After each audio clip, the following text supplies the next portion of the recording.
Laissez dans le chat, puis on vous écoute.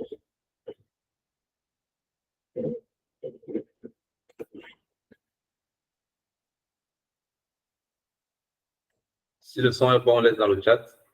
Dans l'application, vous avez une barre de recherche où vous pouvez laisser un message.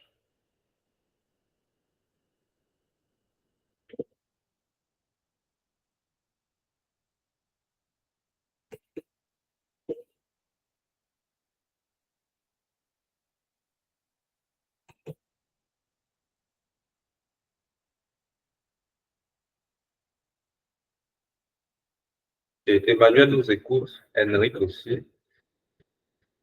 S'il vous plaît, si le son est bon, on peut commencer.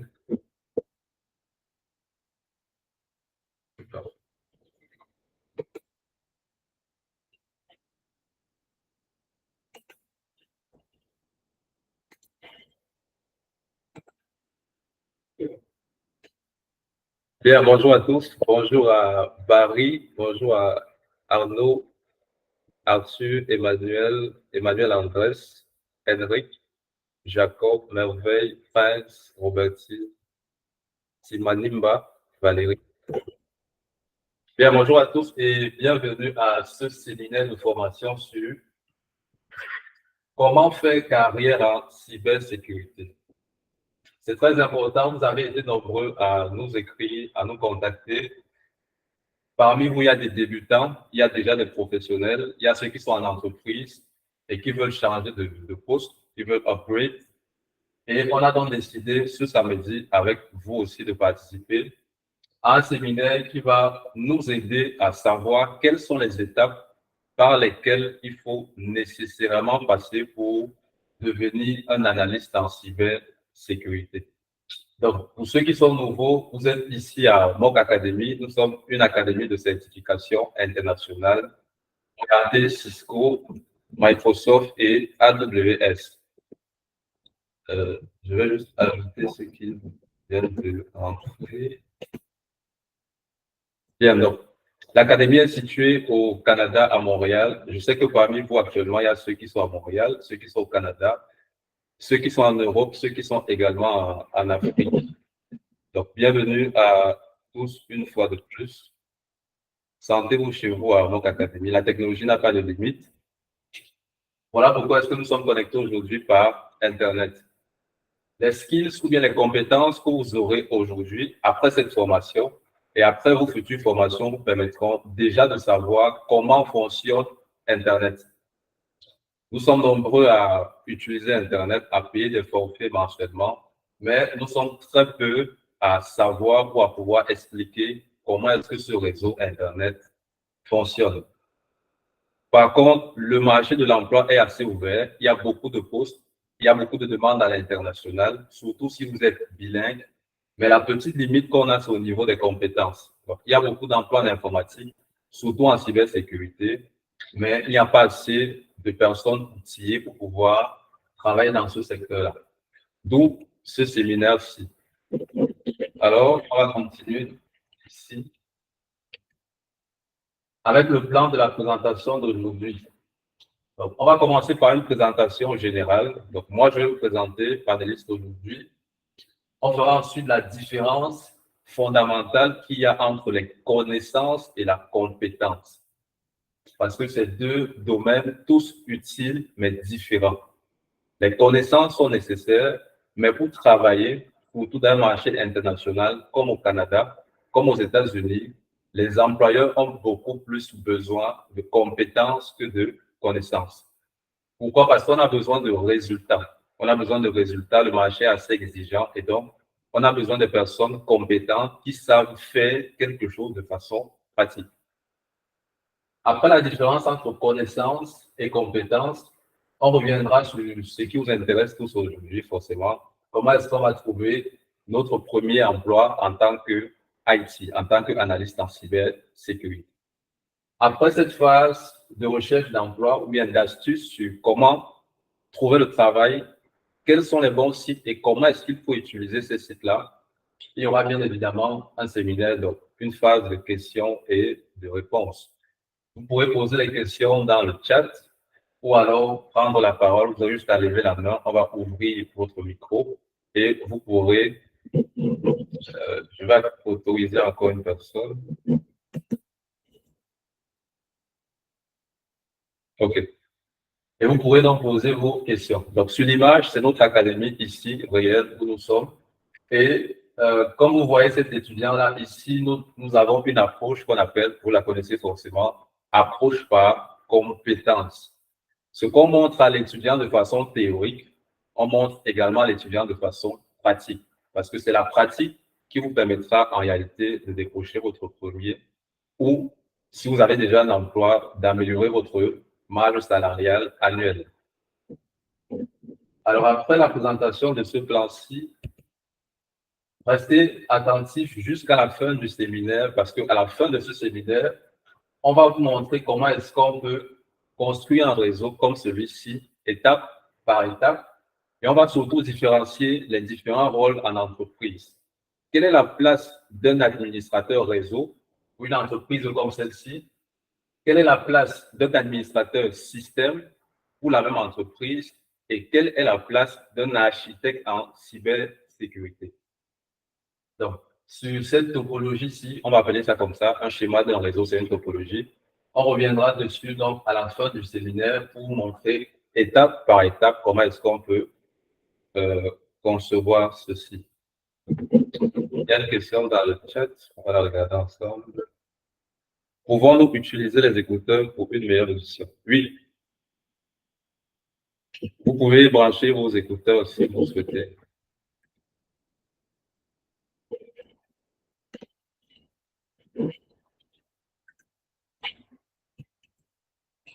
Alors, le premier slide, le plus utile, quelles sont les tâches d'un analyste en cybersécurité? Vous voulez tous faire carrière en cybersécurité, mais le minimum à savoir, c'est qu'est-ce que je serais amené à faire dans une entreprise? Si aujourd'hui, on me recrute en tant qu'analyste en cybersécurité, quelles seront mes tâches? Alors, les tâches d'un analyste en cybersécurité sont assez simples. Il faudrait déjà se référer au titre du poste qui commence par analyste. Un analyste en cybersécurité doit donc déjà savoir comment fonctionne un réseau informatique. Comment fonctionne le réseau informatique et pouvoir savoir s'il y a des intrusions dans le réseau, les détecter et donner des mesures de sécurité pour empêcher de prochaines intrusions dans un réseau. Donc, l'analyste en cybersécurité va donc analyser le réseau d'une entreprise pour détecter de potentielles failles, pour détecter de potentielles limites et donc proposer des solutions technologiques pour éviter et donc mieux sécuriser le réseau contre les attaques des pirates qui sont assez nombreuses aujourd'hui en 2024. Là, on parle des entreprises, mais nous sommes sûrs que parmi vous connectés aujourd'hui à la réunion, il y a au moins une personne qui a déjà vu un de ces réseaux sociaux piratés, perdre un compte Facebook, perdre un compte Instagram, etc. Donc, la cybersécurité, c'est très important pour les personnes individuelles comme pour les personnes morales, c'est-à-dire les entreprises. Le travail d'un analyste en cybersécurité, c'est donc surveiller en permanence les systèmes informatiques et les réseaux. Juste à partir de ce slide, vous avez déjà une orientation de carrière. Je m'explique. Il y a beaucoup qui arrivent et qui veulent directement faire des parcours de sécurité de l'information ou bien de sécurité des réseaux. Mais sachez que vous ne pouvez pas mieux comprendre la sécurité d'un réseau local, d'un réseau d'une entreprise, si vous ne savez pas déjà c'est quoi un réseau, comment est-ce qu'un réseau fonctionne. Parce que tenez-vous bien, les hackers ou bien les cybercriminels sont des experts à la base en informatique. Donc, eux, ils maîtrisent toutes les compétences essentielles en informatique et donc décident de pouvoir faire des attaques comme par exemple des ransomware et demander de l'argent aux entreprises ou aux personnes individuelles. Donc, pour être un bon analyste en cybersécurité, il faudrait déjà savoir comment fonctionne un système informatique général. C'est quoi un client? C'est quoi un serveur? C'est quoi l'administration d'un réseau? c'est quoi l'administration d'un système informatique. Une fois qu'on a ces bases, on peut donc faire effectivement carrière en cybersécurité. Et donc mieux comprendre les notions qui nous seront données pendant les différentes formations. Donc, pourquoi est-ce qu'il surveille le réseau? C'est pour identifier les menaces potentielles, à enquêter sur les incidents de sécurité et à prendre des mesures pour y remédier. Il n'y a aucune attaque, il n'y a aucune entreprise qui peut être sécurisée à 100%. Donc, les entreprises sont toujours vulnérables aux attaques, victimes des attaques, mais le plus important, c'est de pouvoir trouver des solutions pour éviter et mieux corriger les lacunes de ces entreprises-là. Donc, on commence par là. Voici ce qui vous attend en entreprise en tant qu'analyste en cybersécurité. J'ai le poste. J'ai été recruté comme analyste en cybersécurité. La deuxième question qui vient immédiatement à l'esprit, c'est dans quel environnement est-ce que je travaille? Est-ce que je travaille dans un magasin? Est-ce que je travaille dans un supermarché, dans une épicerie, dans une banque? Où est-ce que je travaille? L'analyste en cybersécurité va travailler dans ce qu'on appelle ici un SOC. Un analyste en cybersécurité travaille dans ce qu'on appelle de façon technique et professionnelle un SOC. Alors, c'est quoi un SOC? SOC. Un SOC, c'est en anglais Security Operation Center. Pour les francophones, un centre d'opération de cybersécurité. Alors, toutes les entreprises en 2024 disposent d'un SOC.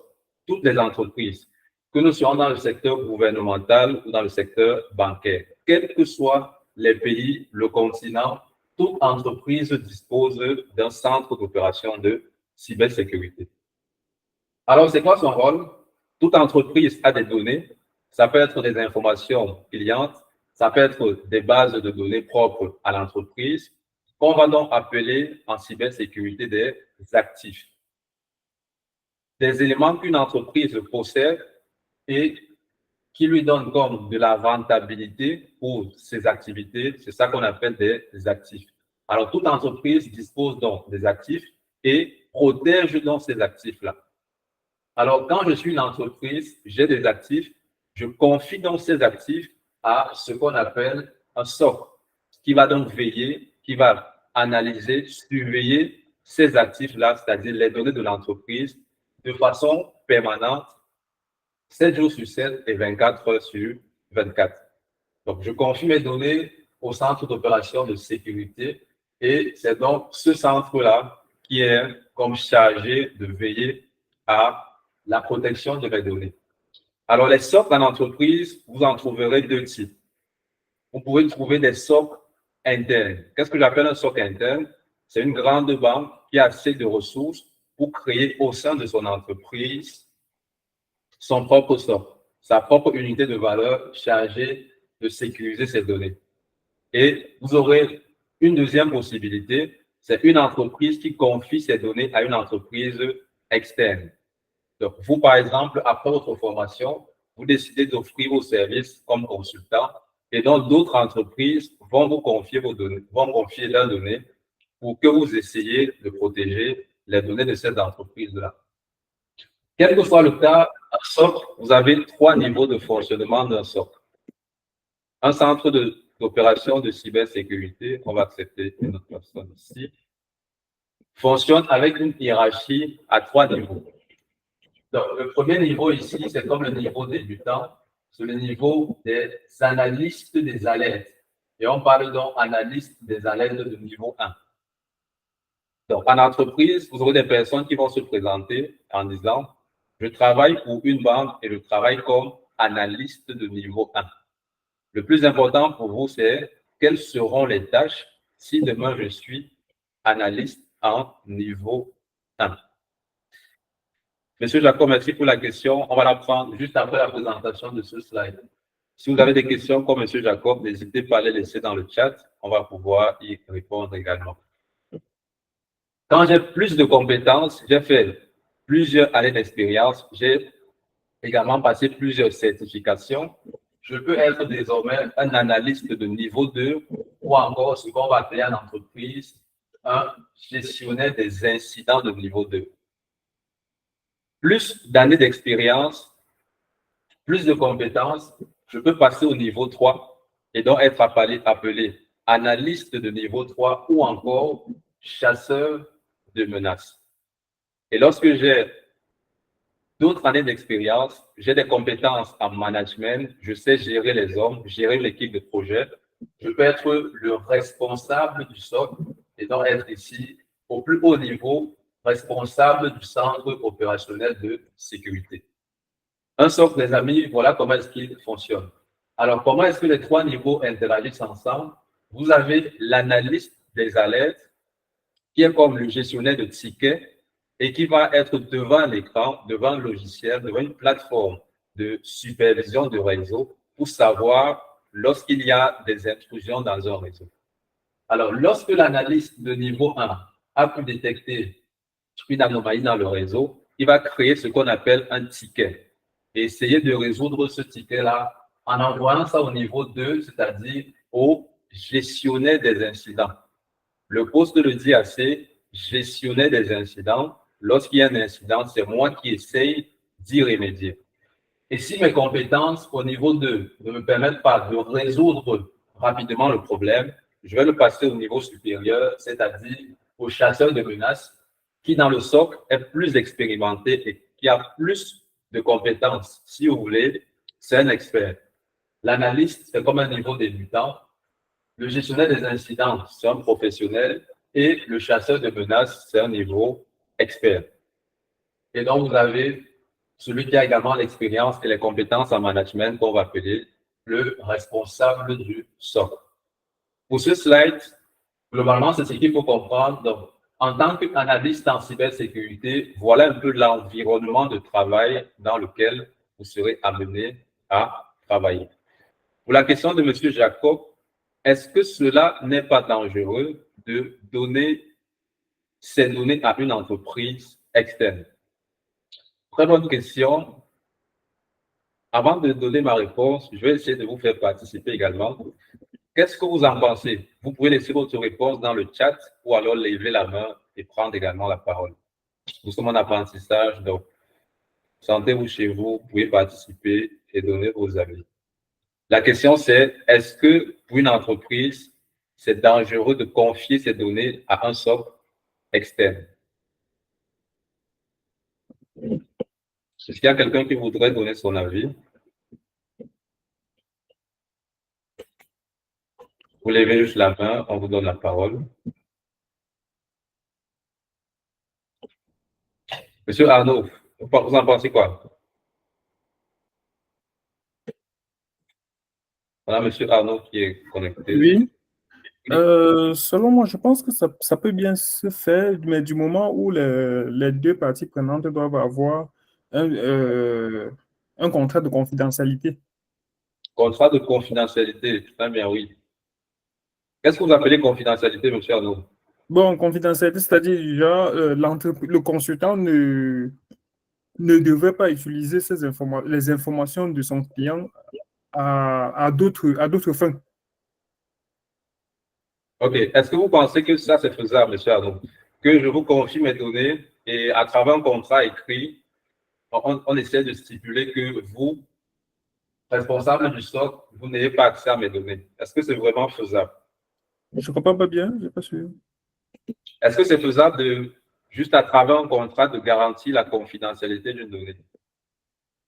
Bon, c'est un peu difficile de me prononcer dessus. Je suis vraiment nouveau dans le domaine. OK. Très bien, merci pour votre participation, M. Arnaud. On va Okay. prendre M. Henrik. Vous avez levé la main aussi. Oui, M. Henrik. Oui, de mon point de vue, je pense que c'est faisable si nous avons besoin de l'expertise. Prendre une entreprise comme consultant pour gérer nos données, mais cependant, je préférerais que l'entreprise puisse recruter un spécialiste en sécurité. Pourquoi? Parce que le consultant qu'on va prendre à une équipe qu'il utilise pour gérer l'entreprise, nous ne connaissons pas quel est l'état d'esprit de toutes ces personnes? Est-ce que même si on signe des contrats de confidentialité, est-ce que tout le monde de l'équipe va respecter ces contrats de confidentialité ou bien il y aura des gens qui vont jouer au petit malin? De mon point de vue, je pense qu'il vaut mieux trouver un expert en cybersécurité, une ou deux personnes pour les placer dans notre propre entreprise. Voilà, c'était ça mon point de vue.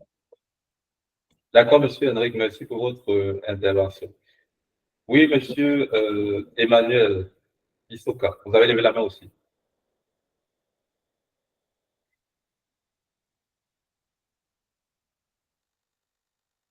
Oui, allô, Emmanuel. Monsieur Emmanuel, votre micro est coupé. Votre micro est coupé, on ne vous entend pas. Oui. Allô, monsieur Emmanuel, vous nous écoutez? Non. Monsieur Jacob, vous voulez intervenir aussi? Allez-y. Oui, il a parlé tout à l'heure, monsieur Henrik a parlé, et dans son dit, il a mentionné que l'entreprise doit recruter un spécialiste aussi en sécurité. Oui. Voilà. Mais est-ce que si on recrute le spécialiste en sécurité, est-ce que ça vaut la peine de contacter encore une entreprise externe? Puisque vu qu'on a un spécialiste, il peut essayer de voir comment déterminer aussi, comment placer des logiciels. Voilà. Maintenant, ma question, quand je l'ai posée, je me dis que je viens encore dans le même cas que M. Arnaud, parce qu'il peut y avoir une entreprise externe et il y a des personnes qui sont de mauvaises, comment on appelle ça, de mauvaises intentions. Oui. Ou soit après, pour avoir plus d'argent, parce qu'on se connaît maintenant dans le cas des entreprises. Pour avoir plus d'argent, ils vont vouloir à tout prix créer des failles de sécurité.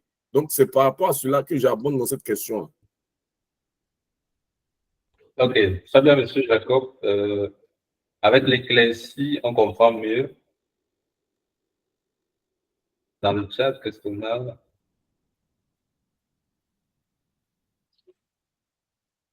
Est-ce qu'il y a une relation entre un gestionnaire des réseaux informatiques et un analyste de données? Est-ce que uniquement avec une formation de CCNA, on peut faire administrateur de réseau? Ok, donc pour les certifications, on y reviendra. On va d'abord essayer de répondre à la question de monsieur Jacob. Donc, monsieur Jacob, par rapport à la présentation du centre d'opération de sécurité, on a présenté les deux cas. Le premier cas, on le gère en interne de l'entreprise et le deuxième, on le gère avec un partenaire, avec un prestataire de service.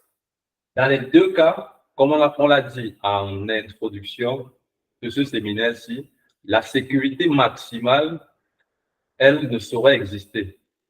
Aucune entreprise ou aucune entité physique ne pourrait dire nos données sont sécurisées à 100%. Et c'est ce que nous voyons aujourd'hui, par exemple, avec des technologies comme le cloud. Le cloud computing qui voudrait que nos données ne soient plus hébergées, on va le dire ça comme ça, en local, ça veut dire sur notre laptop ou bien sur notre appareil terminal, mais plus vers les serveurs de notre prestataire qui nous donnent accès à nos informations via une application. Les applications de cloud, tout le monde en connaît, c'est Google Cloud, c'est Amazon, c'est Azure de Microsoft, par exemple. Monsieur Emmanuel est revenu. Allô? Oui, oui, je vous écoute. Oui, on vous écoute. Maintenant? Vous voulez intervenir? Voilà, juste. Il y a des soucis de connexion de son côté. Je voulais dire que à mon avis, ce n'est qu'une question de confiance, justement. Quand vous n'avez pas confiance en celui à qui vous avez attribué, vous avez confié votre travail, cela ne vaut même pas la peine de faire appel à lui. Donc, quand vous faites appel à quelqu'un, cela signifie que vous faites confiance à lui, donc vous lui confiez et le document en toute confiance. Donc, moi, je crois que ce n'est qu'une...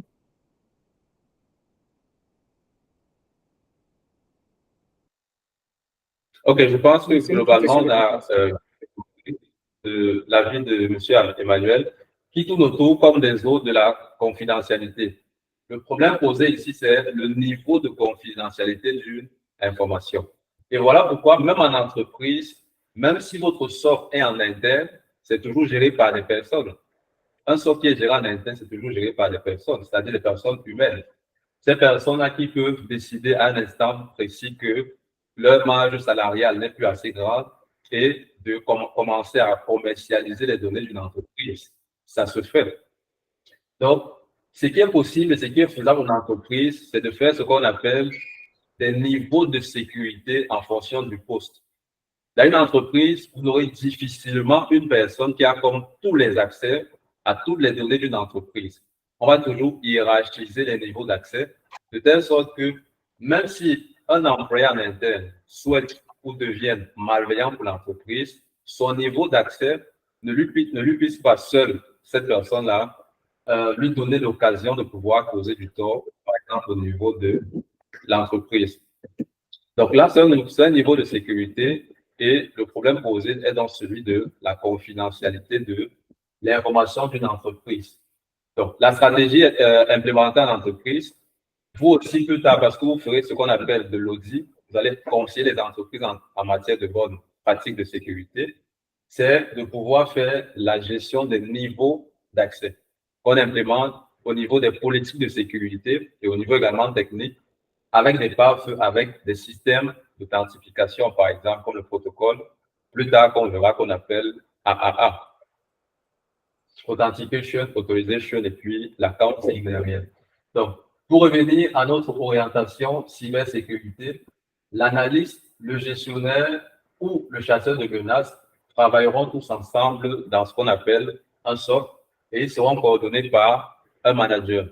Alors, l'aspiration normale de tout le monde, c'est de pouvoir atteindre ce niveau de management-là, ce niveau de management en entreprise. Donc, ensuite, ici, pourquoi est-ce que en 2024, en informatique, on a près de plus de 70 à 80% du marché de l'entreprise et aussi éducatif qui se tourne vers la cybersécurité. Allez sur les sites de l'emploi, la plupart des emplois disponibles actuellement, c'est cybersécurité. On veut des analystes en cybersécurité. Revenez au niveau académique, dans les écoles, les programmes les plus demandés sont des programmes en cybersécurité. Un peu comme vous, raison pour laquelle vous assistez à ce séminaire-ci. Alors, pourquoi est-ce qu'on a cet engagement soudain vers ce domaine? C'est parce que les entreprises, notamment les banques, car c'est là qu'il y a plus d'argent, les banques au niveau du gouvernement, ont été victimes ces dernières années de plusieurs menaces. Ce sont ces menaces qu'on a listées ici. Vous avez par exemple des compromissions de systèmes internes. Vous avez le vol de données des clients. C'est un achat bancaire que je fais avec ma carte et puis je le fais par exemple cet achat sur un site non sécurisé qui n'est pas HTTPS et donc quelqu'un va aller récupérer les informations saisies par ma carte bancaire à travers plusieurs logiciels, des malwares, on va dire ça en général comme ça, des virus, des vers ou plutôt des chevaux de Troie. Les transactions frauduleuses, c'est votre banque qui vous appelle à des heures tardives pour vous dire on vient de détecter une transaction soupçonneuse, frauduleuse sur votre carte de crédit ou de débit. Est-ce que vous êtes vraiment l'auteur de cette transaction-là? Des attaques internes du système, la destruction d'un data center, c'est-à-dire un centre de données, ou alors des erreurs de saisie de données. Le secteur bancaire étant le plus vulnérable, c'est également le secteur qui va mettre en 2024 le plus d'argent au niveau des ressources, le plus d'argent au niveau du recrutement. Voilà pourquoi il y a beaucoup de postes ouverts en secteur bancaire. Le secteur bancaire aussi, c'est comme le revers de la médaille, proposant beaucoup au niveau finance, est également très exigeant au niveau des compétences demandées. Donc, il y a beaucoup d'emplois dans le secteur bancaire, mais également les compétences recherchées ou demandées sont également pointues. Il faut avoir des compétences solides et pratiques. On arrive à ce niveau, on a l'habitude de dire une formation correspond à un emploi. Dans le slide précédent, où on va vous demander à vous-même de faire une auto-évaluation de votre niveau académique, de votre niveau de compétences professionnelles, vous devez d'abord pouvoir clairement faire la différence entre les connaissances que vous avez et les compétences que vous avez. C'est deux choses complètement à dissocier. Les connaissances, c'est l'ensemble de ce qu'un individu sait sur un domaine. Je sais c'est quoi la cybersécurité. Je sais c'est quoi un virus. Je sais c'est quoi un ver, un cheval de Troie. Je peux faire une exposition ou un exposé sur une thématique bien précise. Mais est-ce que si je suis recruté en entreprise et l'entreprise me pose un besoin précis, j'ai été victime d'une attaque hier à 23h59. Je ne veux plus être victime de cette attaque. Propose-moi et configure-moi un pare-feu pour bloquer et analyser mon réseau. Est-ce que je suis en mesure de pouvoir le faire? Ça, c'est la compétence. Savoir qu'il faut mettre un pare-feu, c'est la connaissance. Pouvoir déployer ce pare-feu de façon pratique en production dans un réseau, ça, c'est la compétence plutôt. Alors, les connaissances, vous les trouverez au niveau des diplômes académiques. À travers, pour ceux qui sont au Canada, des formations qu'on appelle des AEC, des DEC, des bachelors ou bien des maîtrises. Pour ceux qui sont dans d'autres pays, c'est comme un BTS, une licence et un master professionnel. Par contre, les compétences, ce qui est dans le plus demandé à l'entreprise, vous allez les trouver dans ce qu'on appelle des diplômes professionnels ou encore dans ce qu'on appelle des certifications. La différence entre le diplôme académique et la certification est assez simple. La certification, elle est internationale. Par contre, le diplôme académique se limite généralement à un pays. Voilà pourquoi, en tant que parfois immigrant, quand vous quittez de l'Europe, de l'Afrique ou le Canada, vous devez faire ce qu'on appelle des équivalences. Système qui n'existe pas lorsque vous êtes une certification internationale. Si vous êtes par exemple certifié Cisco, Microsoft ou Google, que vous soyez au Canada, en Afrique, en Europe, en Asie ou aux États-Unis, votre certification, votre diplôme garde la même valeur.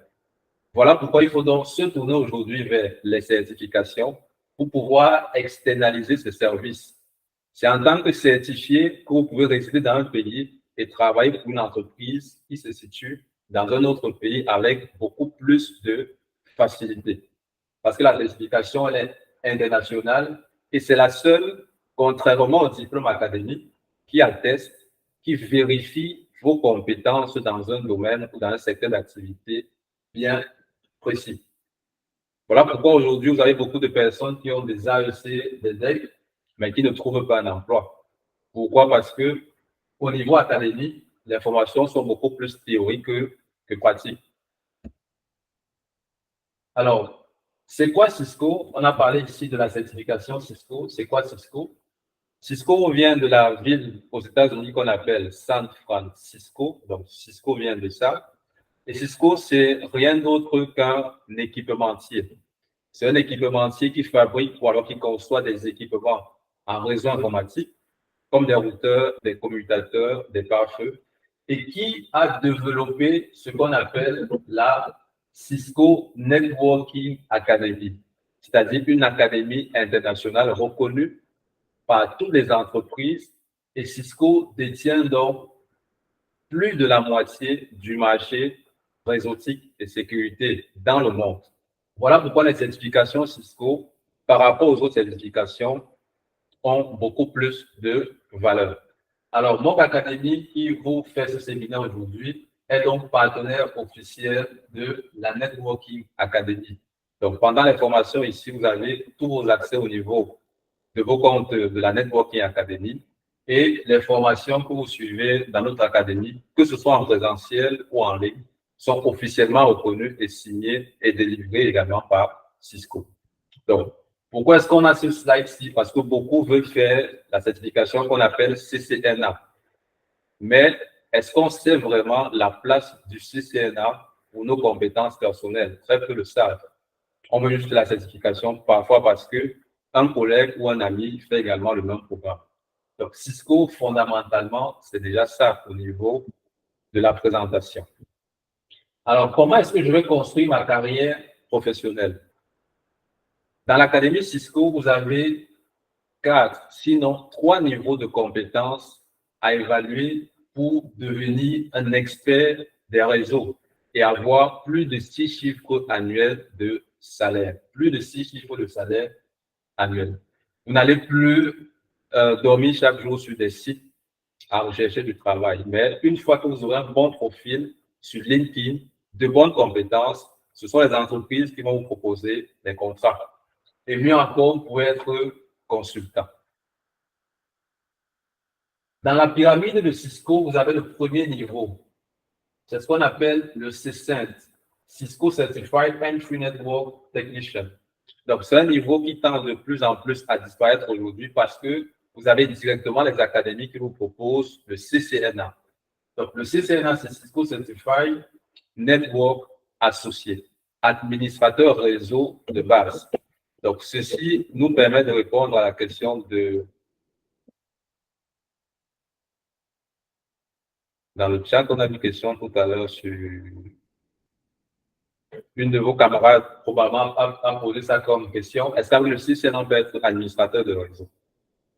Donc, le CCNA vous donne les compétences fondamentales pour faire carrière en cybersécurité.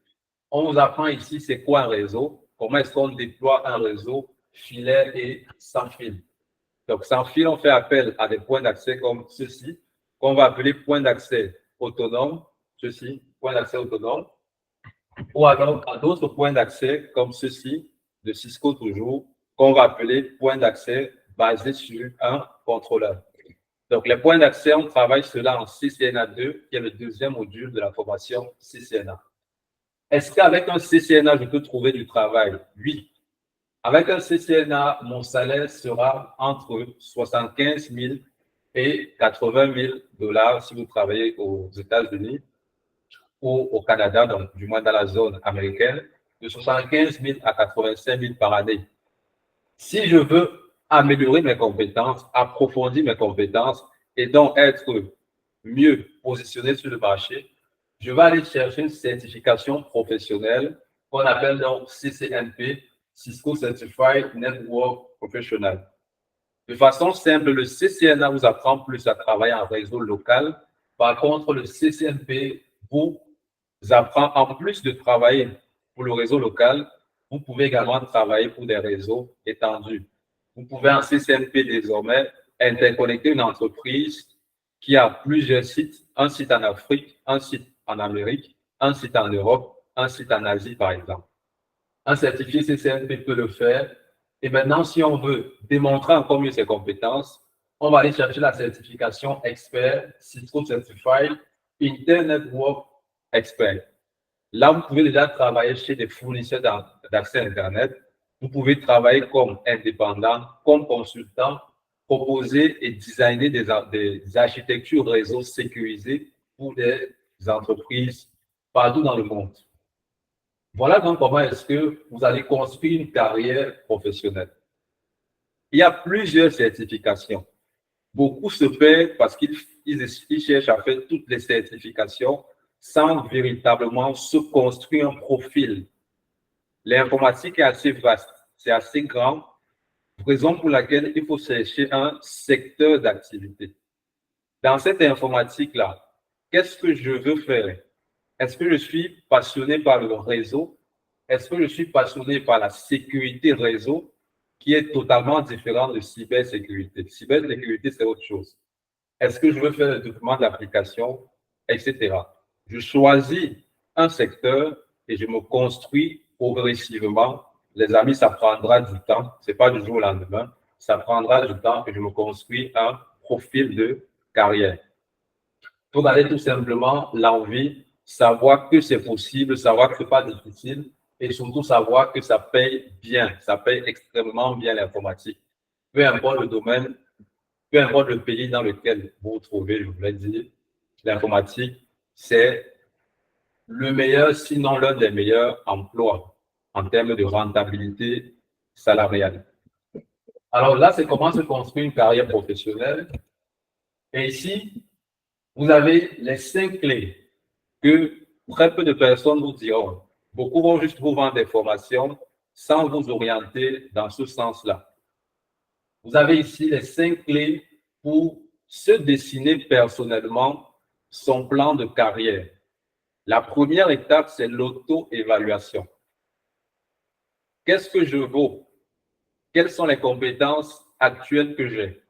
Qu'est-ce que je peux faire aujourd'hui, à cet instant T, ce samedi-ci? Si une entreprise m'appelle et me dit, j'ai besoin de tes services parce que tu as postulé pour cet emploi, est-ce que je serai en mesure de répondre aux besoins de cette entreprise?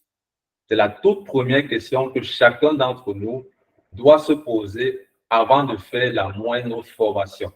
Avant de cliquer sur un site et de dire, je postule. Qu'est-ce que j'ai comme compétence? Qu'est-ce que je vaux personnellement? Qu'est-ce que je sais faire? Seul vous, seul moi, chacun d'entre nous connaît ses réelles compétences. Ce n'est pas les entreprises qui vont vous dire ce que vous savez faire. Beaucoup, on se lamente parce qu'on postule et on n'a pas de retour. Mais est-ce qu'on a réellement le niveau pour les offres d'emploi auxquelles on postule à chaque jour? Auto-évaluation, deuxième étape, analyse des compétences. Ici, on parle des compétences demandées par l'employeur. Je vais aller sur des sites de recherche d'emploi, je vais saisir analyste en cybersécurité, je vais sélectionner 5 à 6 offres d'emploi et je vais essayer de trouver les points communs entre ces différentes offres d'emploi-là. J'ai trouvé une banque qui veut un analyste. Quelles sont les compétences en général qu'on demande? Je vais prendre le temps, la patience de les noter. Je veux un poste d'administrateur réseau. Je vais d'abord aller chercher qu'est-ce que les entreprises souhaitent avoir comme administrateur réseau. Quel est le profil recherché? Quelles sont les compétences demandées? Je vais les noter et c'est parce que j'ai déjà les compétences qu'on demande, mon apprentissage sera donc axé sur ces compétences-là. Et je suis donc sûr que à la fin de mon apprentissage, les compétences que j'ai sont demandées par le marché. Et là, je trouve mon premier emploi en IT. Ça, c'est la deuxième étape. La troisième étape, c'est donc se mettre en mouvement. Il faut chercher des formations. Il faut apprendre. Chaque jour, un informaticien se recycle. L'informatique évolue tellement vite qu'il faut toujours être en mouvement. Il faut faire des formations. La formation, c'est le meilleur investissement qu'on puisse faire. La formation qui nous donne des compétences pour nous-mêmes, ces compétences qui nous conduisent tout droit à notre emploi. Quatrième étape, anticiper votre parcours et l'évolution professionnelle souhaitée. Anticiper. Ne cherchez pas d'abord le premier emploi en tant que technicien. Pourquoi? Parce que si vous trouvez un emploi comme technicien, imaginez-vous que ce travail, par exemple, est difficile au niveau physique. Vous n'aurez plus assez de temps pour faire d'autres formations et donc vous n'aurez plus assez de temps pour progresser en entreprise. Voilà pourquoi est-ce qu'on anticipe. Si j'ai le temps actuellement, au lieu de faire juste un CCNA, aller chercher le travail pour revenir encore faire un CCNP, pour monter en salaire, je commence directement par le CCNA. Ensuite, je fais un CCNP. Et là, je suis sûr que j'ai anticipé, car le premier emploi que je vais trouver sera donc directement comme administrateur de réseau et non comme technicien. Voilà pourquoi c'est à l'étape 4 qu'on demande d'anticiper. Et en cinquième étape, passez régulièrement votre plan de carrière en revue. Un exemple simple, je vous le prends. En 2018, par exemple, vous avez quelqu'un qui a un plan de carrière d'administrateur système, qui oriente ses connaissances sur l'administration de Windows Server en local. S'il ne passe pas régulièrement en vue son plan de carrière, avec l'avancée de la technologie et donc du cloud, les compétences qu'il apprend sur Windows Server local ne vont plus lui servir en 2024. Parce qu'en 2024, on travaille les entreprises toutes sur le cloud. Et donc, il aura pris des années pour se former sur quelque chose qui n'est plus d'actualité.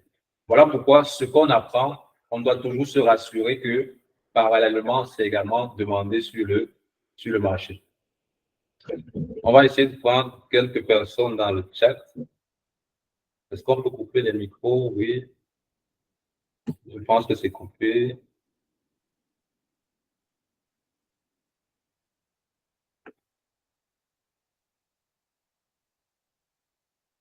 Est-ce que uniquement avec une formation de CCNA, ça c'est Valérie, on peut être, je pense, administrateur réseau sans autre formation préalable? Si oui, quelle sera la formation minimale Cisco pour un administrateur réseau Cisco?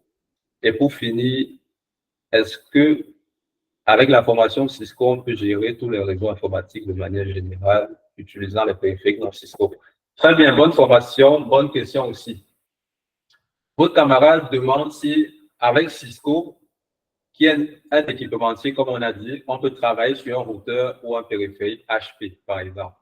Oui, pourquoi? Parce que les informations Cisco ne sont pas axées uniquement sur le matériel de Cisco. Quand vous faites un CCNA, pour chaque protocole, pour chaque concept, Cisco vous explique d'abord comment est-ce que ce concept-là fonctionne. En deuxième étape, Cisco vous explique comment est-ce que ça fonctionne sur un périphérique Cisco. Et en troisième étape, Cisco vous apprend comment est-ce que ça se configure sur les autres périphériques. Voilà pourquoi lorsqu'on est certifié Cisco, peu importe l'équipementier présent en entreprise, on sera recruté. Pourquoi? Parce qu'on sait que Cisco a cette largeur dans les formations, c'est-à-dire on vous apprend comment est-ce qu'on travaille sur Cisco et comment est-ce qu'on travaille également sur les autres équipementiers. Ça, c'est une chose. Et donc, Cisco recommande également à ses académies, donc comme nous, d'avoir, en plus du matériel Cisco, d'autres équipementiers. Donc, ici, par exemple, à l'académie, vous pourrez trouver des routeurs Cisco, des routeurs HP et des routeurs d'autres équipementiers également. Donc, nous, on vous prépare également à pouvoir travailler sur d'autres équipementiers que vous pouvez trouver en entreprise. Est-ce qu'avec un CCNA, on peut être administrateur de réseau? Oui. On va être administrateur de réseau junior pour des réseaux locaux. Mais si l'entreprise a des grands réseaux, plusieurs sites, on va nous demander également d'avoir un CCNP. On va nous demander d'avoir un CCNP pour être administrateur de réseau.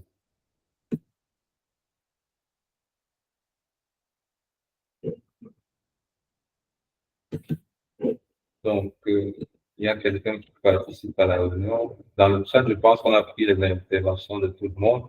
Valérie, j'aimerais être un administrateur réseau. Quelles sont les connaissances, les compétences requises pour moi exactement? Très bien, donc on arrive à ce niveau de la formation. On vous donne le parcours, Valérie et les autres. Voilà les compétences demandées si on fait carrière en cybersécurité ou en administration de réseau. Pour faire cybersécurité, remarquez la flèche, elle va dans un sens bien précis. Il faut connaître l'administration des réseaux, il faut connaître l'administration des systèmes informatiques, il faut connaître la sécurité des réseaux et il faut connaître l'analyse, les principes d'analyse et de détection des intrusions.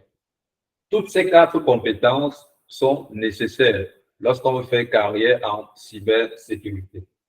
Pour chaque compétence, vous avez des certifications qui vous permettent d'avoir directement ces compétences-là, avec des programmes courts d'1, 2 et de 3 mois, vous permettant directement sur des environnements pratiques d'acquérir ces différentes compétences. Pour l'administration des réseaux, on vous recommande de faire un CCN entreprise et un CCNP Enterprise également.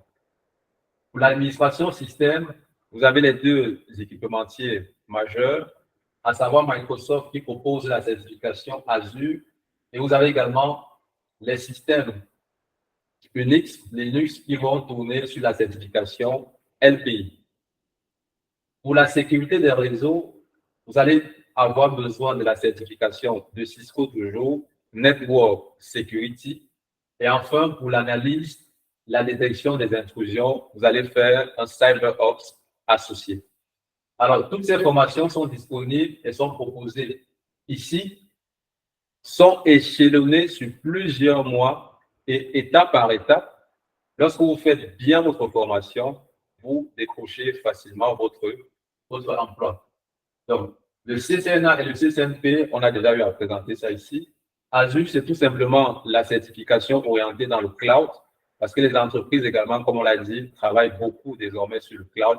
Et donc, au niveau des offres d'emploi, ça sera très demandé et exigé également par les entreprises. Pour la sécurité des réseaux, on travaille sur des pare-feux de nouvelle génération. Comment est-ce qu'on va définir, grâce à des listes de contrôle d'accès, par exemple, qui est autorisé à rentrer dans un réseau et qui est interdit? Donc, le pare-feu, comme le ASA de Cisco, va nous permettre de filtrer les accès dans un réseau informatique. Et grâce à la certification CyberOps Associate, on travaillera sur des outils de pointe de 2024 en cybersécurité comme Logstash, comme Kibana par exemple. Kibana qui va vous permettre de faire de l'analyse et à travers un écran de voir le trafic de votre réseau. Voilà donc le point clé du séminaire. Quelles sont les compétences dont vous avez besoin pour faire carrière en cybersécurité? Chose intéressante, c'est les débouchés. Si je suis toutes ces formations, quels sont les titres que je peux avoir d'entreprise? Quels sont les postes pour lesquels je peux postuler, je peux appliquer en entreprise? Je peux être ingénieur en cybersécurité, je peux être pen testeur. Pen vient de pénétration. Testeur en anglais, c'est tester en français. Donc, un pen testeur, c'est quelqu'un qui va nous permettre de faire des tests de pénétration d'un réseau. Il va plus travailler comme consultant. Les entreprises appellent un pentester pour évaluer le niveau de sécurité de l'entreprise ou alors le taux de vulnérabilité de leur système d'information. Quelqu'un d'autre aussi? OK. Vous avez, comme on l'a présenté tout à l'heure, consultant en cybersécurité.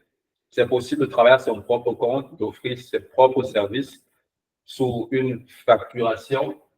Analyste SOC, ici on parle d'analyste de niveau 1, de niveau 2 et de niveau 3. Comme on l'a vu tout à l'heure avec la présentation du centre d'opération de sécurité, vous pouvez être architecte cybersécurité.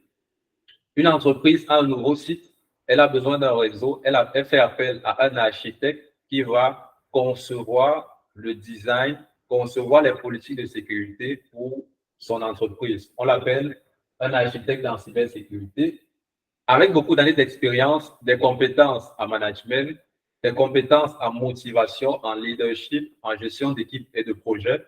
Vous pouvez être également responsable de la sécurité des systèmes d'information des entreprises, notamment des banques, par exemple, pour ceux qui sont passionnés par le secteur bancaire. As-tu, pour moi, merci. On va prendre les messages dans le chat.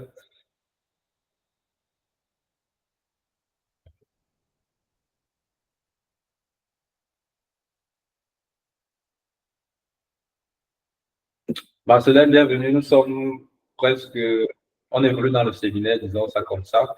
Nous sommes au niveau des débouchés lorsqu'on fait des formations en cybersécurité. Marcelin Bruno, si vous êtes au 66 520, s'il vous plaît, montez au 5e étage. Marcelin Bruno, si vous êtes au 66 00520, vous montez au 5e étage à la suite 519. Nous sommes là. Et puis, autre question. Monsieur Arnaud, vous avez levé la main. Oui, monsieur Arnaud. OK. Ma préoccupation est la suivante. Tout à l'heure, vous avez cité quatre compétences. Oui. En fait, il s'agit des certifications et que ces quatre certifications combinées peuvent donner, au marché de l'emploi, peut donner la possibilité de postuler pour les postes d'un ingénieur en cybersécurité. Oui. Bon, qu'en est-il maintenant pour celui qui va à l'université et sort directement son diplôme d'ingénieur en cybersécurité? Oui. Est-ce que cette personne a aussi les compétences, ces compétences, peut avoir ces compétences aussi? Très bien, bonne question. Est-ce que dans le parcours académique, on peut avoir les compétences nécessaires, les connaissances nécessaires? Oui. Des connaissances, et même des connaissances très larges et poussées sur beaucoup de choses. Pourquoi? Parce que quand vous faites un parcours académique en cybersécurité, en gestion de réseau, etc., vous faites comme plusieurs domaines de façon simultanée. En plus de la cybersécurité, vous allez faire peut-être de l'administration réseau, vous ferez du droit des affaires, vous ferez de l'anglais, vous ferez du français, etc. Donc, dans le parcours académique, on donne plus de connaissances à l'étudiant au niveau l'âge. Voilà pourquoi également dans les offres d'emploi, vous allez voir parfois, on va vous dire, on veut un bachelor ou alors on veut une maîtrise. Oui, c'est ouvert. Bonjour. On va vous dire, on veut un bachelor, on veut une maîtrise. Pourquoi? Parce qu'on sait que quelqu'un qui a fait des études universitaires a comme un niveau d'esprit un peu plus large sur des situations de gestion de projet. Mais est-ce qu'il a des compétences pratiques pour me prendre ce point d'accès et le configurer? Est-ce qu'il a des compétences pratiques avérées pour me prendre ce point d'accès basé sur un contrôleur et le configurer? Pas forcément. Voilà pourquoi est-ce que on a mis à côté des programmes académiques des programmes de certification internationale. Ils s'appliquent partout, pour tous les pays et pour toutes les personnes. Donc, même lorsqu'on a un diplôme d'ingénieur qu'on a obtenu à l'université, on va également revenir faire les certifications pour pouvoir être mieux placé et mieux recherché sur le marché de l'emploi. Vous allez voir dans toutes les offres d'emploi, après avoir donné un niveau académique, on va préciser quelque part une certification Cisco, c'est un atout. Une certification Azure, c'est un atout. Vous comprenez? Monsieur Arnaud. Oui, j'ai compris. J'ai compris la nuance maintenant. Ok, merci. Et c'est vrai que j'ai déjà trouvé, disons, dans certaines offres d'emploi, on dit bien bachelor en telle chose. Après, on précise bien ces certifications. Toujours, toujours. Vous aurez rarement, sinon très peu, des offres d'emploi sans exigence de certification. Non. Parce qu'on sait pourquoi. Parce que les entreprises, on sait, je ne veux pas forcément le dire dans le séminaire, mais on sait comment est-ce que des étudiants, parfois, les routes qu'ils vont emprunter pour comme obtenir leur diplôme. Beaucoup sont juste là à l'école pour valider, faire les exercices qu'on fait parfois à la maison. On a la note, on passe au niveau supérieur, après on a le diplôme, mais dans la plupart des cas, on n'a pas les compétences qui vont avec. Voilà pourquoi les entreprises vont vous dire, en plus de ça, on veut également la certification. D'accord. Est-ce qu'on a une autre participation dans le chat?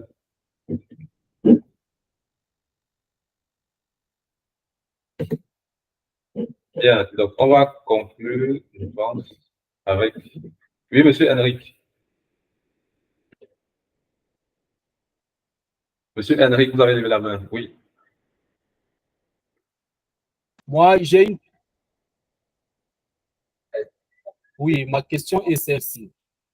Est-ce qu'on peut quitter, par exemple, du niveau secondaire, donc je pars du lycée, et s'orienter directement sur les compétences académiques, c'est-à-dire donc préparer les certifications au lieu de passer encore dans une formation académique? Je pose cette question par rapport à ceux qui ont un problème financier. C'est-à-dire, si vous devez choisir hors financier votre cursus diplômant, c'est-à-dire aller à l'université, ou financier votre argent directement pour préparer les certifications. Est-ce que sur le marché, parce qu'on n'était pas à l'université et qu'on a la des certifications, cela peut poser des problèmes? Très bien, bonne question. Donc, votre question, si je résume, si je résume, c'est, je vais essayer de reclaircir le contexte avec vous. Est-ce que cette personne a au moins un baccalauréat ou pas? Exactement, cette personne a au moins un baccalauréat. Très bien. Donc, une personne qui a déjà un baccalauréat, la question, c'est clairement de savoir si elle a comme des fonds limités, est-ce qu'elle oriente ses fonds vers un parcours académique, d'obtenir un BTS, une licence, un master, ou alors est-ce qu'elle oriente ces fonds-là au niveau d'un parcours professionnel, c'est-à-dire avoir des compétences? Donc, au niveau international, bien sûr, tel que vous l'avez dit. Très bien, ok. Au niveau international, j'allais revenir parce que il va falloir nuancer. L'offre du marché va dépendre exactement de quelle est ma cible. La façon dont on recrute, par exemple, en Afrique, ce n'est pas la même qu'en Europe, encore moins aux États-Unis et dans la zone américaine, c'est-à-dire États-Unis et Canada principalement. Si votre cible de marché, c'est États-Unis, Canada, encore plus États-Unis, des compétences pratiques, vous trouvez directement votre emploi. Ça veut dire que vous avez déjà fini un niveau secondaire, vous allez faire vos certifications et les entreprises vont vous recruter. Parce que au niveau, dans la zone américaine, c'est plus ce que vous savez faire. Pendant une entrevue, on va pas aller chercher, on veut pas quelqu'un qui va se présenter et dire, j'ai une maîtrise en informatique, etc. On veut quelqu'un qui va dire, je sais faire ceci. Dans un réseau local d'entreprise, voici ce que je peux apporter comme solution de sécurité. Et donc, la certification, bien faite surtout, vous permet d'avoir ces compétences-là pour aller trouver votre travail. Mais si vous êtes plus, si vous avez une cible de marché beaucoup plus africaine, il y a encore beaucoup de diplôme qui est mis en avant par rapport à la compétence. Il faudra chercher comme un équilibre entre les deux. Donc, aller chercher comme un diplôme académique, minimum un bac plus 2, un BTS, disons ça comme ça, et après accompagner ça de vos certifications. Ça va? Ça va, merci beaucoup. Ok. Oui, monsieur Athieu. Oui, salut tout le monde, bonjour. Bonjour. Oui, ma question est celle-ci. Vous avez dit tout à l'heure que on peut avoir, au lieu d'aller en entreprise, aller chercher les expériences, on peut passer Oui. la certification CCNA, passer le CCNP, et puis pour avoir plus de largesse, je veux dire, comme ça, dans Oui. dans le choix des postes ou bien des trucs-là. Ma question est celle-ci. Si tu as le CCNA et tu ne vas pas en entreprise pour chercher l'expérience, est-ce que tu es capable d'aller chercher le CCNP? Parce que je crois que tu auras tellement d'informations. Est-ce que tu es capable de les gérer toutes ces informations-là sans expérience requise en entreprise? Très bien. Ok, très bien, bonne question. Donc, la question, c'est si je fais un CCNA Enterprise comme ici, je peux aller directement chercher un CCNP Enterprise sans passer par l'entreprise. Oui. Vous avez beaucoup de personnes, c'est le constat, disons, un peu malheureux qu'on fait, qui ont un CCNA, mais si vous leur donnez à ces personnes-là un routeur ou un commutateur, elles ne peuvent même pas y accéder en câble console pour pouvoir configurer. Pourquoi? Parce que le CCNA n'a pas été fait de la bonne façon, disons-le simplement. Ici, notre approche, parce que ce qu'on dit dans ce séminaire, c'est beaucoup plus valable également avec notre approche de formation à nous. Nous avons vraiment une approche orientée compétence, orientée pratique. Lorsqu'on vous dit un réseau informatique, on le monte avec vous en salle de classe. Lorsqu'on vous dit un pare-feu, on le configure de façon pratique avec vous en salle de classe. Voilà pourquoi est-ce que si vous faites par exemple un CCNA, avec nous ici, à la fin, vous avez les mêmes compétences que quelqu'un qui est par exemple technicien et qui est en production d'entreprise. Pourquoi? Parce que pendant la formation, vous touchez au matériel réel. Pendant la formation, vous touchez au matériel réel. Qu'est-ce que l'entreprise appelle expérience? Parce qu'il faut faire la différence entre ça. Lorsque vous voyez un poste, c'est-à-dire une offre d'emploi, et on vous dit on veut 3 années d'expérience, ça ne veut pas dire qu'on veut quelqu'un qui travaille depuis 2021 et qui a donc travaillé pendant 2021, 2022 et 2023. Non. On veut quelqu'un qui a les compétences nécessaires pour un environnement de production. On veut quelqu'un qui pourra résoudre les requêtes des clients de façon rapide. C'est ça que l'entreprise appelle expérience. Parce que beaucoup confondent. Beaucoup, lorsqu'on dit je veux 5 années d'expérience professionnelle, on se dit ah non, je ne travaille pas depuis 5 ans, donc je ne peux pas postuler là. 5 années, c'est parce qu'on veut quelqu'un qui va arriver sans besoin d'une formation par l'entreprise d'une semaine, 2 semaines, rentrer directement en production, pouvoir travailler sur du matériel pratique et faire les choses avec autonomie. C'est ça que les entreprises appellent, comment j'appelle ça? Expérience. Donc, avec votre CCNA, vous avez déjà l'expérience nécessaire pour travailler en entreprise et l'expérience au même titre d'une personne qui est en entreprise depuis 2-3 années en termes de réseau de base. La question donc pour répondre à vous, est-ce que je peux aller directement en CCNP? Oui, parce que même pendant votre CCNP, vous êtes formé sur du matériel pratique. Vous êtes formé sur du matériel de laboratoire d'entreprise. Dans des cas entreprise. Donc, vous dites en entreprise, voici comment ça fonctionne. Essayez de reproduire le même système. C'est ça qui fait qu'après la formation, vous arrivez en entreprise, vous n'êtes pas comme surpris d'un matériel spécifique, vous n'êtes pas surpris d'un matériel, d'un routeur, d'un commutateur, d'un pare-feu. Non, parce que pendant la formation, vous avez eu le temps de manier ça. Je ne sais pas si on s'est compris, le monsieur qui a posé la question. Oui, c'est correct, c'est bon. Oui, après au CCNA, vous faites votre CCNP tranquille et vous comprenez parfaitement ce que vous faites. Parce que je comprends très bien votre orientation. Beaucoup, sur les sites, on dit généralement qu'il faut faire un CCNA, aller en entreprise, faire 3-4 années avant de faire un CCNP. Non, ça dépend de comment est-ce que je me suis formé. Si je fais mes formations dans un environnement de laboratoire, entreprise, après mon CCNA, je peux faire mon CCNP sans difficulté particulière. Donc, et pour ceux qui sont en ligne, par exemple ici, on vous donne accès au laboratoire depuis chez vous. Donc, il n'y a pas vraiment de différence entre une formation en présentiel et une formation en ligne ici. Comme le voyez, l'enseignant peut être en présentiel et le cours est retransmis en ligne, avec vous qui êtes à la maison actuellement. Donc, après ça, on avait vu les débouchés. Ici, donc, on va conclure le séminaire ici sur la présentation de ces deux architectures, cette architecture-ci. Et après, on prendra d'autres questions s'il y en a. Il y a une question que Brice a posée là, au niveau du chat. Ok, au niveau du chat, il y a une question là.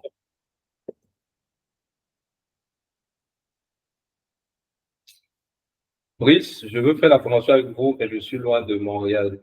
Je ne vais pas toucher le matériel. Comment pourrais-je garantir que ma formation est efficace? Je souhaite faire ma formation en ligne. Bien, monsieur Brice, donc, la formation en ligne se passe comme celle actuelle. Donc, actuellement, il y a par exemple un de vos camarades ici en présentiel qui suit ce séminaire en présentiel.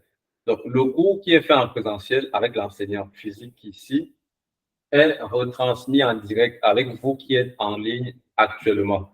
Donc, déjà, au niveau de la synchronisation, c'est exactement comme si vous étiez dans un cours en présentiel. C'est exactement comme si vous étiez dans un cours en présentiel. Pourquoi? Parce que maintenant, comme vous le voyez, ici en présentiel, il y a des questions. Comme vous également, si vous avez des questions, vous les mettez dans le chat ou alors vous prenez la parole.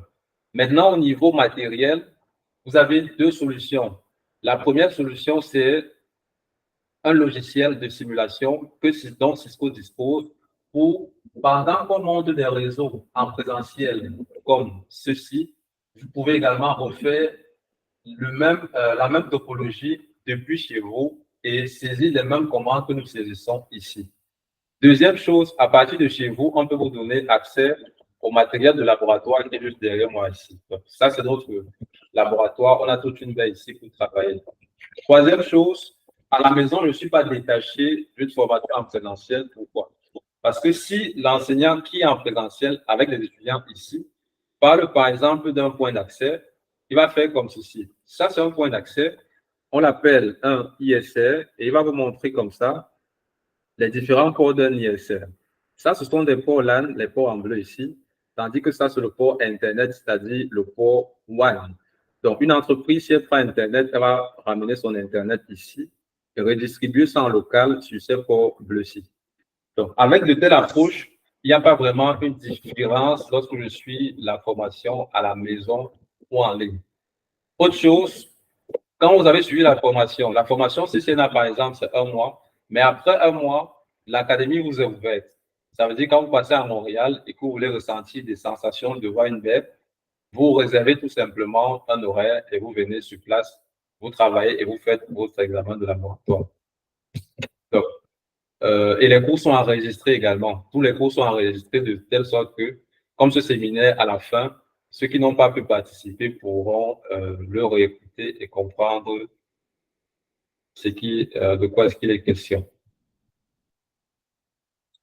Comment je pourrais, ça c'est bien répondu. Augustin, je veux savoir comment je peux récupérer mon certificat et comment je peux envoyer les frais de formation.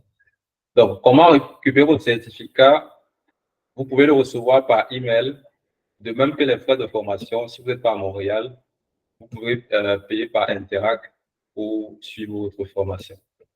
Donc, concernant les formations, déjà, la prochaine formation en semaine, c'est le 3 juillet, mercredi, jeudi et vendredi, 3 juillet. Pour ceux qui préfèrent se former le week-end, ça veut dire samedi et dimanche, la formation, c'est le 13 juillet. Comment accéder à cette présentation une fois qu'elle sera terminée? Une fois que la présentation sera terminée, on va vous envoyer le lien Google Drive. On va partager le lien Google Drive avec vous et vous pourrez revoir le formulaire. Quelle est la charge des cours par semaine? Les cours par semaine, c'est mercredi, jeudi et vendredi entre 8h et midi. Donc, c'est 12 heures de cours par semaine. Vous avez les autres cours, les autres heures pour faire vos laboratoires et pour faire vos exercices. Donc, je pense qu'on a répondu aux questions. Si vous avez d'autres questions, n'hésitez pas à les mettre dans le chat ou de lever la main aussi, ça marche. On va donc présenter cette architecture qui est très intéressante et qui est orientée entreprise. Lorsqu'un entretien, on va vous demander comment est-ce que vous comptez concevoir un réseau. Il est très important de savoir qu'un réseau se construit ou alors se conçoit en respectant trois couches. Dans un réseau, vous avez le premier niveau ici qui est la couche d'accès.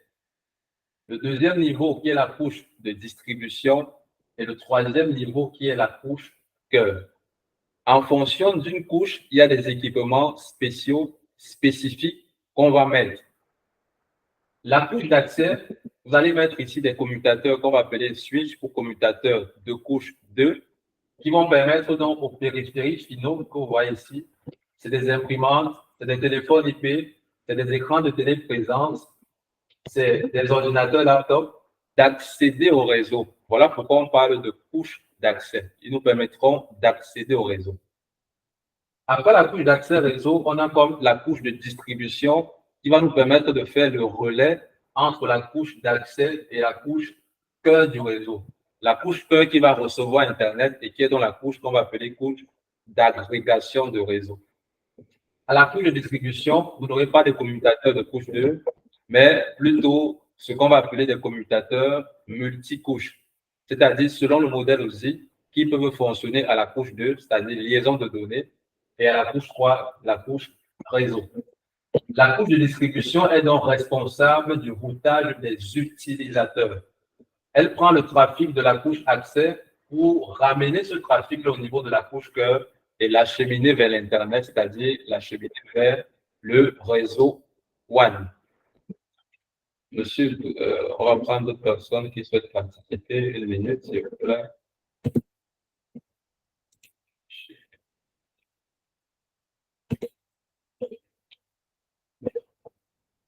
On a une question dans le chat. Le lien Google Drive sera communiqué. Google sera communiqué avec dans le groupe. Oui, vous aurez le lien Google Drive dans le groupe, ne vous inquiétez pas. Dans la couche d'accès, ce sont les switches, c'est bien cela. Oui. Dans la couche d'accès, vous allez mettre des switches et des switches de couche 2, pas des switches de couche 3.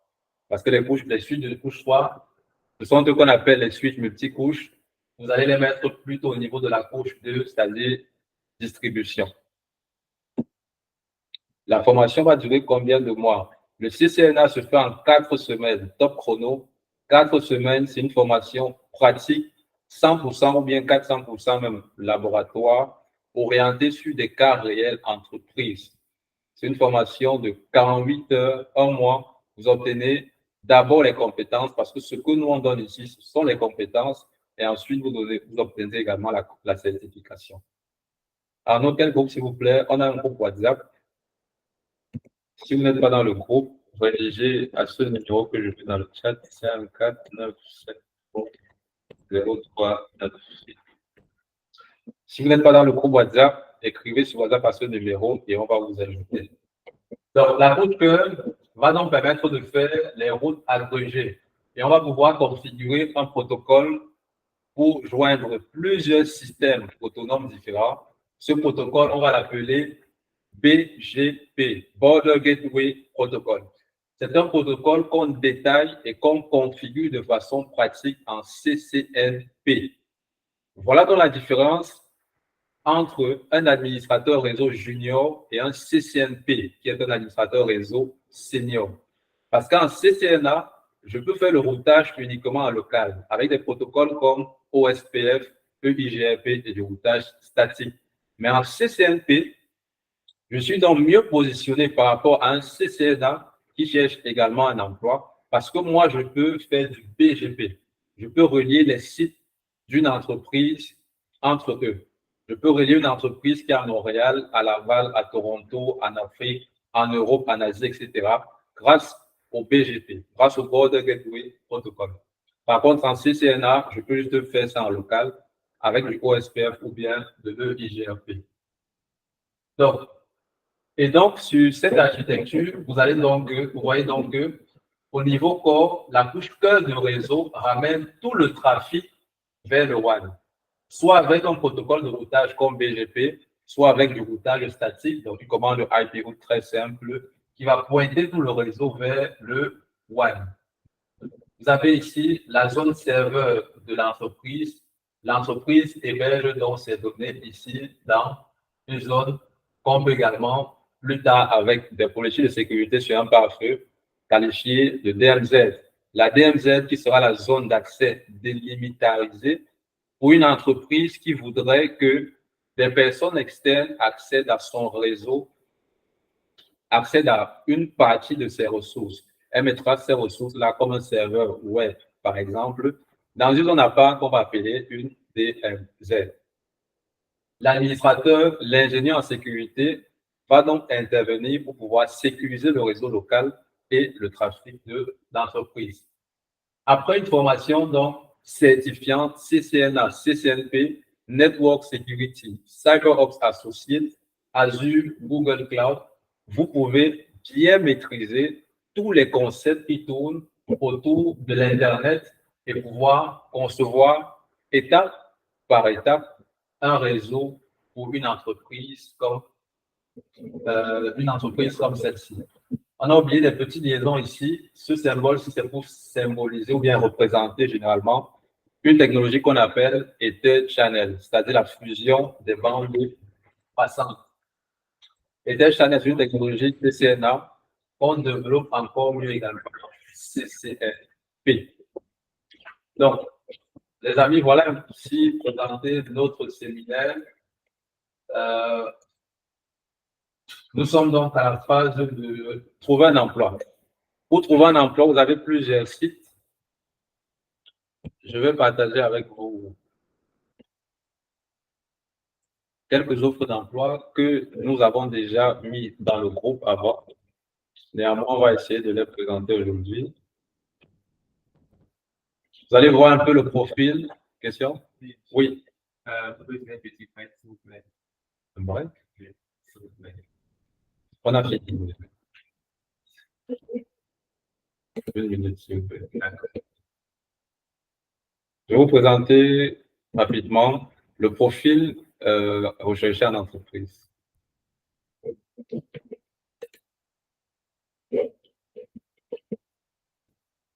Donc, les sites célèbres de recherche d'emploi, vous les connaissez déjà. Vous connaissez Indeed, vous connaissez Glassdoor, vous connaissez LinkedIn. Et ici, après la formation également, on fait votre CV. On fait votre CV LinkedIn. Donc, le profil ici, c'est Network Administrateur réseau et serveur senior.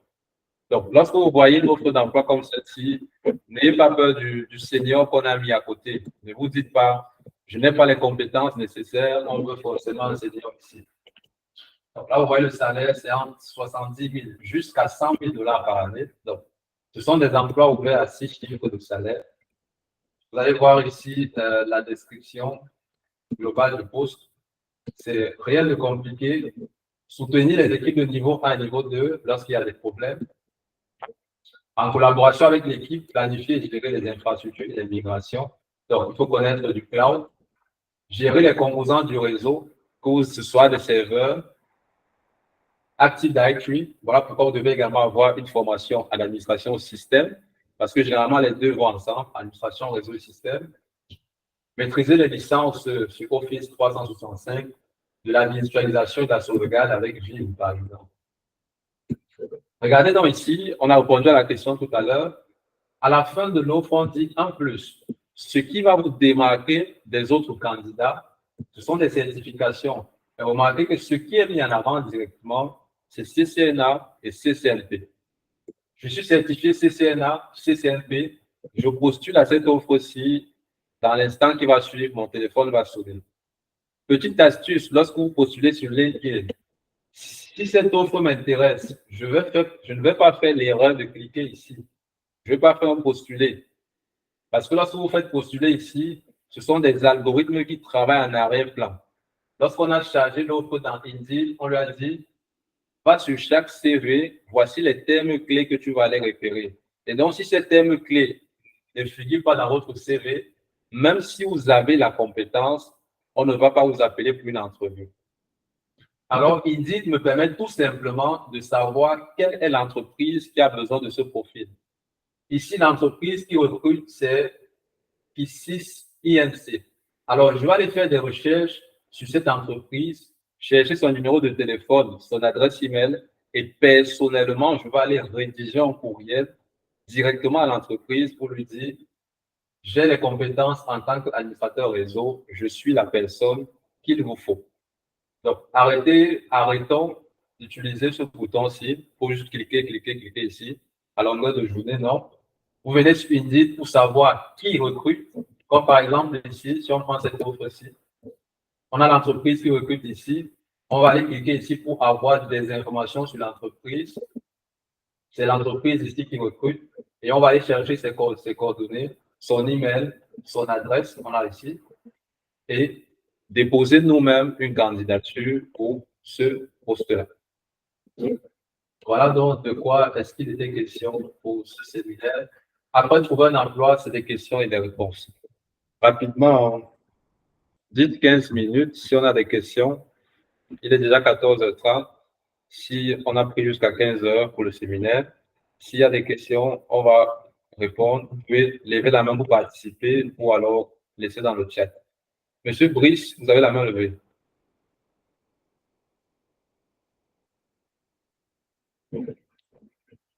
Monsieur Brice, vous avez la main levée. Question?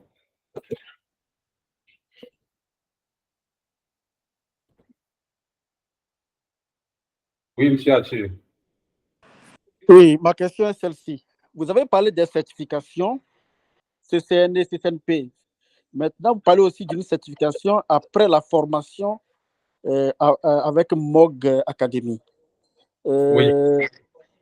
Ça veut dire que, si je comprends bien, lorsque on finit les cours, on passe un examen avec MOG Academy avant de passer le CCNA après nous-mêmes, ou bien comment? C'est ça la question.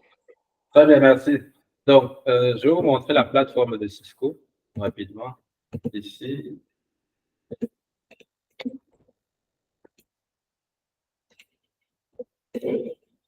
Bien, donc la plateforme de Cisco réservée à votre académie, c'est celle-ci, là.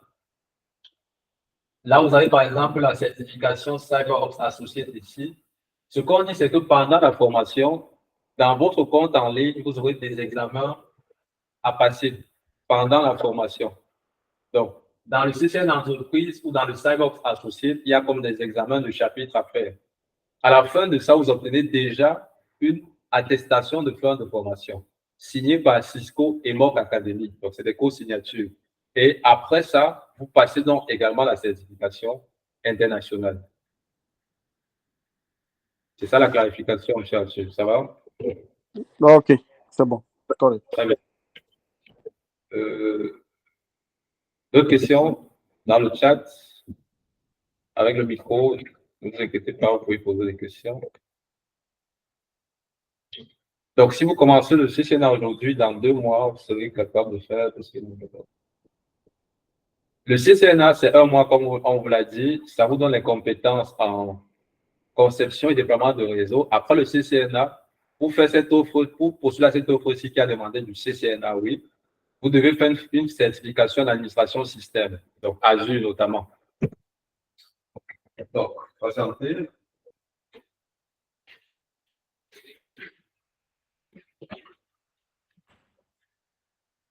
Donc, quand vous faites la formation en administration système, vous avez des livres offerts. Vous avez des livres comme ceci. Donc, ce livre-ci, par exemple, traite sur SharePoint, qui est très demandé et utilisé par les entreprises. Donc, c'est des formations complémentaires qu'il faut faire. Vous faites du CCNA, vous faites également Azure, vous faites votre CCNP, vous faites également de la sécurité pour construire un profil. Et ça dépendra également de votre profil personnel. Est-ce que vous avez déjà de l'expérience en IT ou pas? Est-ce que vous travaillez actuellement ou pas? Est-ce que vous avez un niveau académique, un bachelor, une maîtrise, etc. Donc, tout ça et tous ces éléments également vous permettent de savoir quand et comment est-ce que vous pourrez décrocher votre premier emploi. Donc, combien coûte l'information? Écrivez juste au numéro dans le chat pour avoir tout ce qui est compris et autres.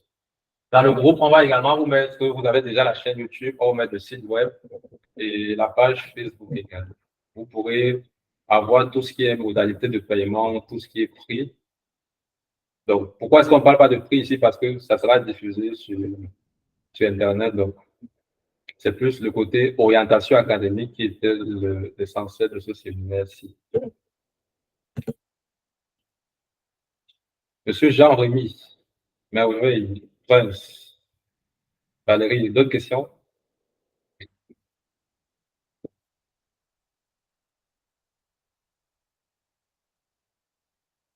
Ok, si on n'a plus de questions, on va vous remercier d'avoir participé à ce séminaire.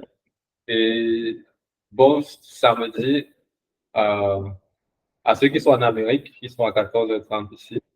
En Afrique, vous êtes déjà à 19h probablement.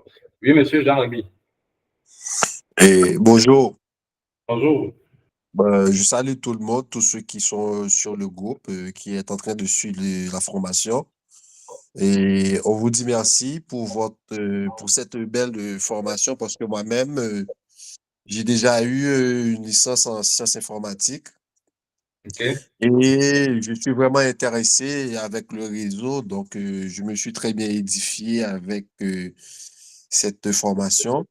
Mais ma question, c'est quelqu'un qui n'a aucune connaissance en réseau, comment il va suivre la formation CCNA? Très bien. Merci pour votre participation. C'est nous qui vous remercions. Par rapport à votre question, comment est-ce que quelqu'un qui n'a jamais fait, je vais aller plus loin, informatique, même pas le réseau informatique, pourra suivre un CCNA? C'est parce que le CCNA dispose de 3 modules. Donc, il y avait l'ancienne version avec 4 modules, la version 6. La version 7 de CCNA désormais, c'est, on voit ici, CCNA V7 a 3 modules. Et le premier, c'est l'introduction au réseau. Le tout premier module de CCNA, avant des modules un peu plus, je ne vais pas dire complexes, plus techniques, c'est d'abord l'introduction au réseau.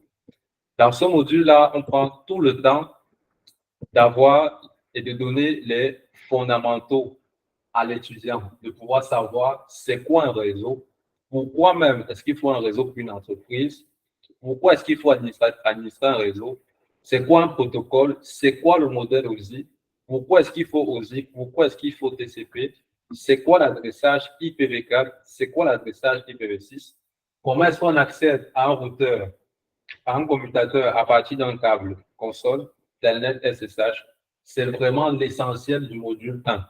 Donc, c'est une formation qui ne demande aucun prérequis. Si vous avez déjà des prérequis, c'est bon pour vous. Mais si vous n'avez pas de prérequis, ça ne pose aucun problème de pouvoir suivre un CCNA. Comme on l'a dit, c'est le niveau fondamental et ça va de façon progressive.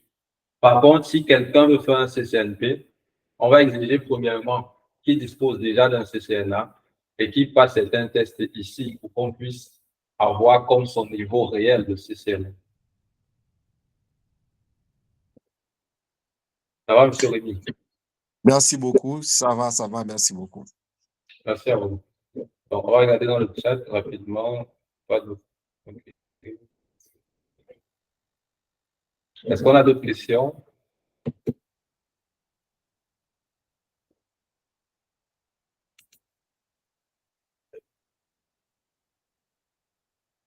Oui, Merveille. Madame Merveille. Bonsoir à tous, bonsoir à tous les participants, bonsoir à vous, messieurs.